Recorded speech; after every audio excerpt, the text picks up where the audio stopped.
Never trust a guy who obsesses over trust and healing, right? Welcome to Socially Inept Thoughts. My name is Clint. If you guys could, please like, comment, subscribe, and share. Keep helping growing the channel. I love what I'm doing here. So yeah, let's get back to the video. Yeah, never trust a guy whose obsession is about trust and healing for what he looks for in a partner. By the way, before I continue, same with the last video. Sorry if my speaking is a little lispy.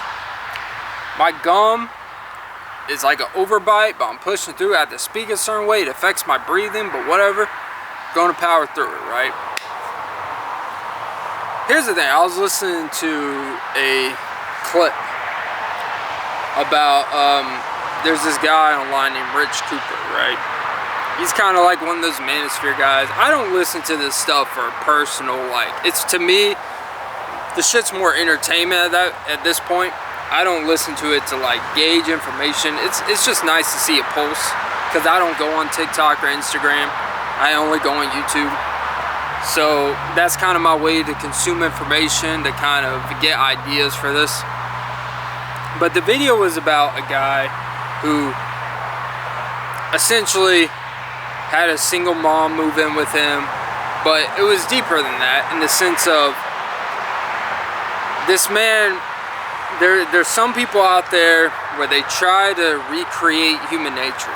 They try to be like, how about instead of 6 figures, 6 feet, 6 inches, 6 this, 6 that, you know, we all know the 6 stuff, the requirements that most women in the back of their mind at least ideally want in a partner, right? There's always that guy that's like, how about instead of that, this guy, I'm not exaggerating, in the video was like, how about instead of 6 figures, we do 6 months of therapy? That should be the main requirement. We should have 6 weeks of this, and he's just started naming like a bunch of like, bruh, she doesn't want to fuck you, bro. Well, I remember one of them was, you should be able to make 6 meals from scratch. I'm like, dude, cooking, making food, like, I hate to break it to you, cooking is a nice attribute. I can cook pretty well. You should be cooking for yourself because it's good for your health. It's good to know how to prepare food.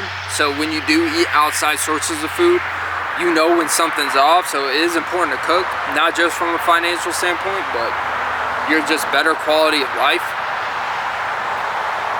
But a requirement should be, he should be able to make, this you just name it. Some guys, they like to recreate what women want, because, and then they just redirect, they try to redirect the rules to their advantage. They try to redirect the rules to just stuff that they feel good about themselves about.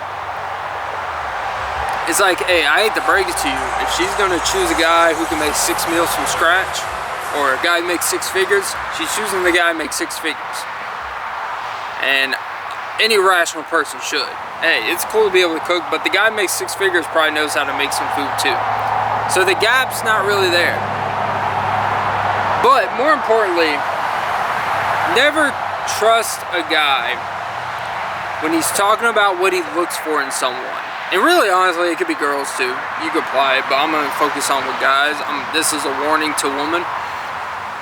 Do not trust a guy whose whole idea of what matters to him in a relationship is trust. Trust and healing and therapy. If those are a main thing that someone looks for, one, it shows that they are hyper obsessed with what's about to take place. People that obsess over trust is because, in most cases, they have violated trust so badly that they need that forgiveness ahead of time, because they know they're gonna do it. It's a form of manipulation. People that are obsessed with healing, they are always going to create the environment that we need to get over everything with healing, because I'm going to cause you a lot of emotional pain. So they hide behind everything's about therapy, everything's about healing and trust. And trust is a very, very shaky thing. I was listening to, or I watched a clip of John Delaney earlier. And it was a couple on the phone basically trying to reestablish trust. Essentially, they're having a kid together. She's like 4 months pregnant or whatever.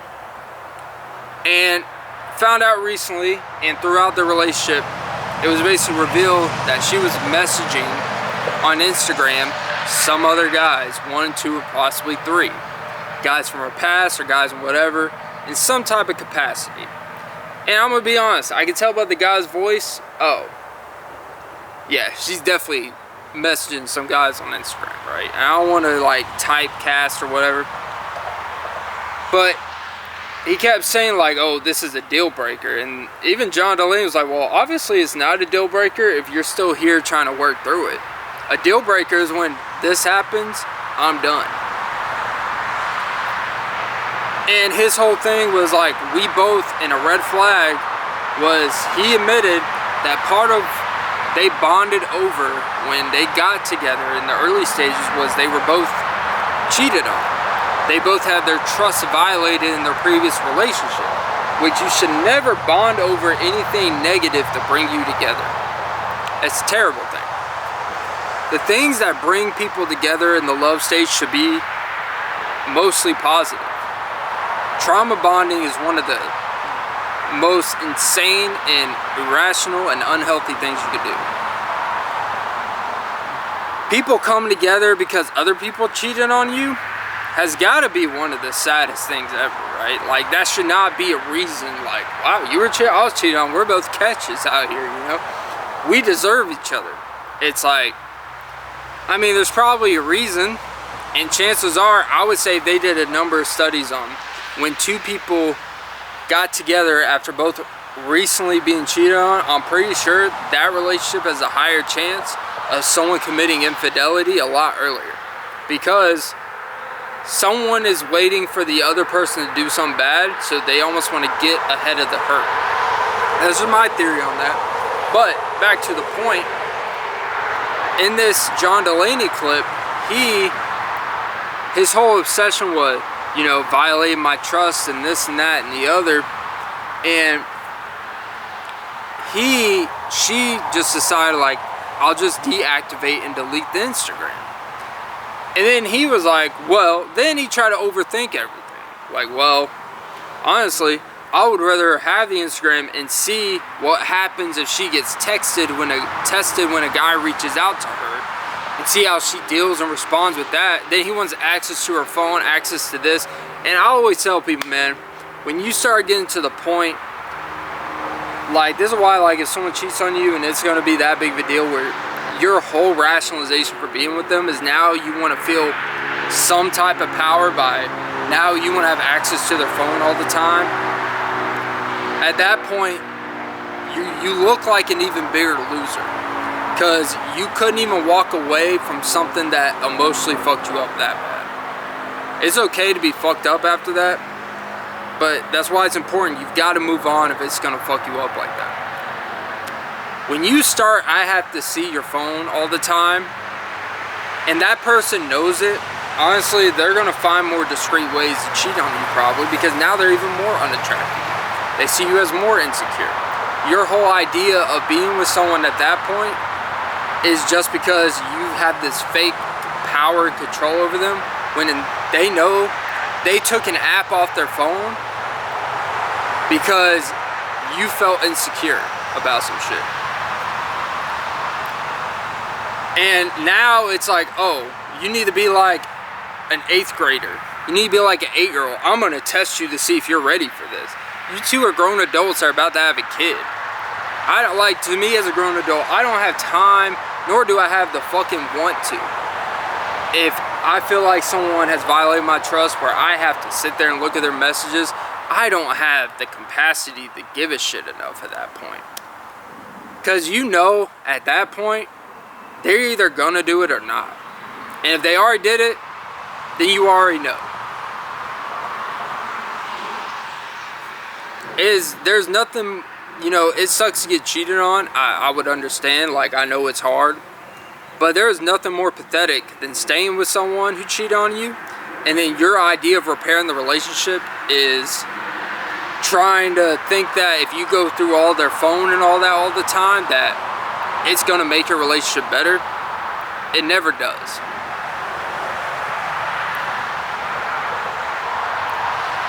Because all you're doing is confirming more of why they probably cheat on you. But you cannot trust these guys that obsess over trust and shit, because their whole obsession is just thinking that it's all about being faithful. And you should be faithful, but they think it's all about just being faithful. It's all about honesty. And that is just not realistic. Faithfulness is realistic if you're with someone you actually care about and love, and there's incentive to be faithful. What I mean is, everyone is just like, I just want someone that's honest.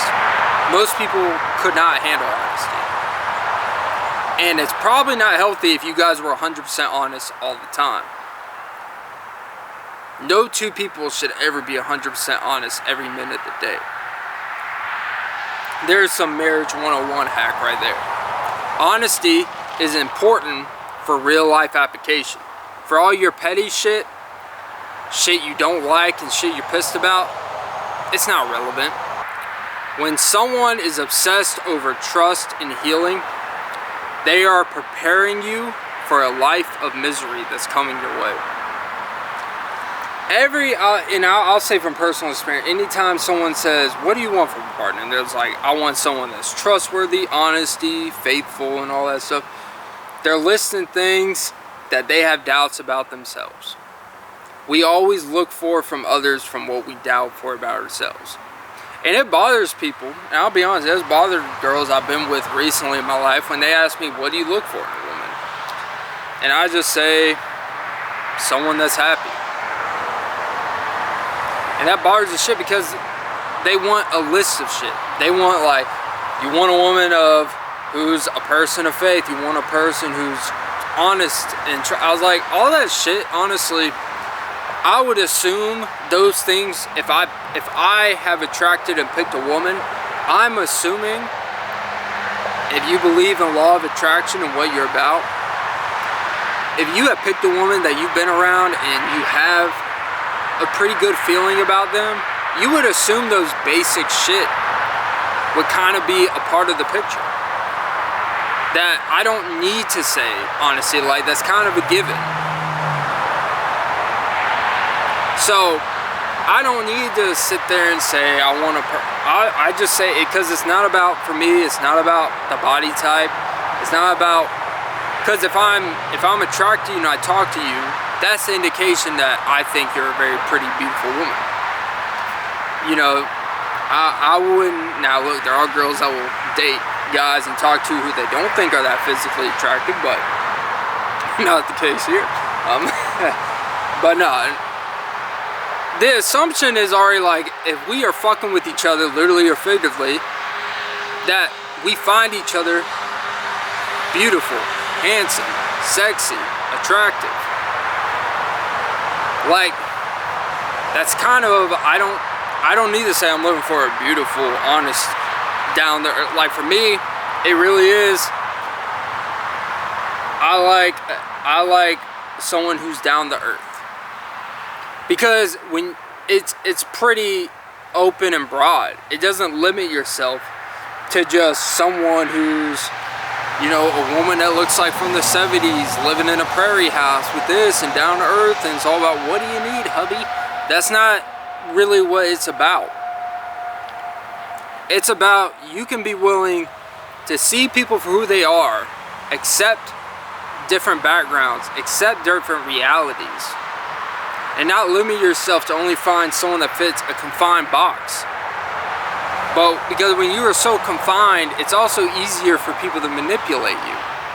When you're someone like me, for example, and you don't have those specific, I need a person to be this, this, and that. What you do, it scares them a little bit. Because they don't know which zone to act to impress you or to attract you. So it gives them no choice but how you make them feel comfortable. When you make a woman feel comfortable, you will see, for better or worse, the real versions of themselves. A woman that simply wouldn't be very touchy on a man. When she feels comfortable around you, she'll be more comfortable to touch you unsolicitedly.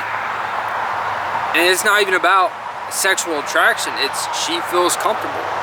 When you don't lay out these confined restraints of gotta be this and this and that, and you're natural, you're loose, you're relaxed,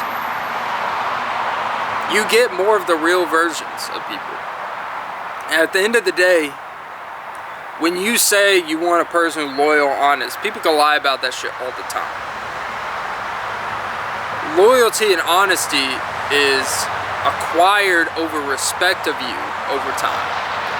Just because you say, I want honesty and loyalty, means absolutely fucking nothing. It means absolutely fucking nothing. And you could do all the right things and still not get that return. But then you just got to make a choice to move on, right? At the end of the day, as a guy, the cards are always in your hands.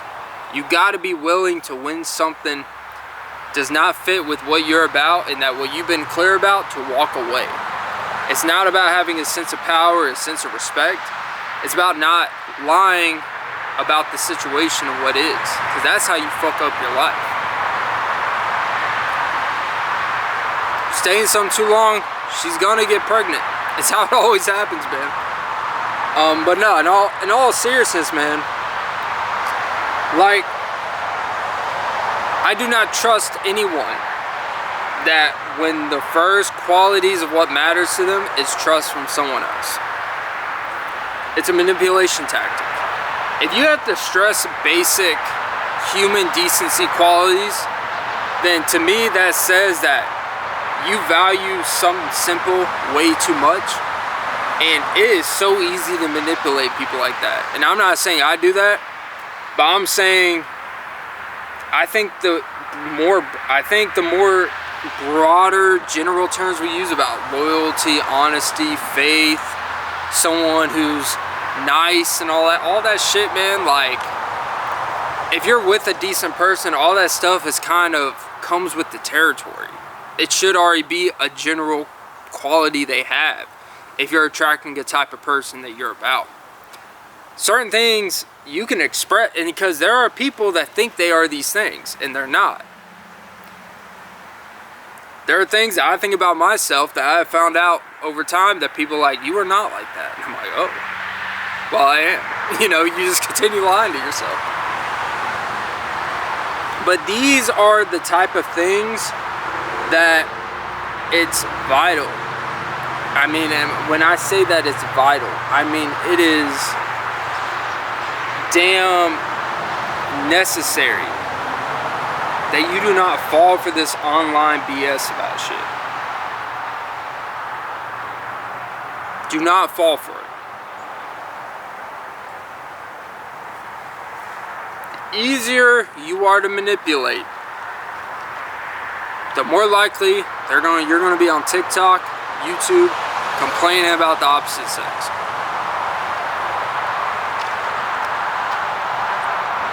I do not care just because you say you've had your trust broken. I'm gonna be honest, most people that I've come across that they say that basic shit, they're typically the ones that are doing some of the most foul shit behind the scenes. Because they automatically assume everyone's going to do it to them. A lot of people have this, the world's out to get me mentality. The world's out to get me. The world's targeting me. I'm just too good of a person. I was raised right. I'm too loyal. I'm just too honest. You know, some people can't handle standards. Some people can't, blah, blah, blah. Like, shut the actual fuck up. That's not the problem.